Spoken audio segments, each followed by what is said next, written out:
town. So once I had the car, then I just started looking. And I think almost the first thing I did was I did do some German traveling, but I was really anxious to see Holland.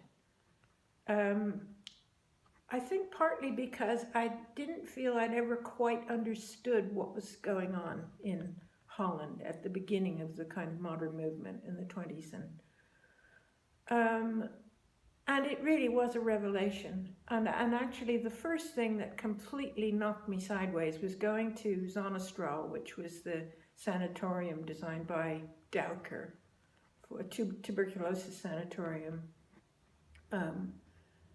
And it was kind of a ruin. It was neglected anyway in those days. And I just spent a whole day just kind of walking around and looking at it. And I had just never understood in America the freshness of the new modernism, the real international style. I mean, what you saw in America was the American version, which was full of air conditioning and suspended ceilings and insulated walls, and everything was kind of fat. And these buildings in Holland, I mean, they were probably miserable to live in the winter, but they had this kind of purity and lightness and delicacy of detail that I'd never seen before and hadn't understood in photographs. And it was a complete revelation. In fact, that visit to Zonnestraal was so interesting that about a year or two ago,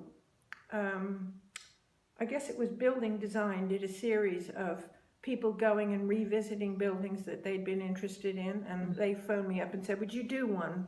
And I said, "Sure." And they sent me a list of the buildings that had already been done by people, and some of my favorite Alto ones, for instance. I said, "Oh, well, Alto's too far away anyway. It has to be a day's trip, possible in a day's trip." So I said, "Okay, Zonnestraal," which has now been restored. So in a way, it's slightly disappointing because everything has changed just slightly, but enough to be a little bit different. But it's still absolutely beautiful. So I did an article for them, which they're now gathering all those revisit things into a book, I think. What a wonderful idea. BD. So that's kind of on its way.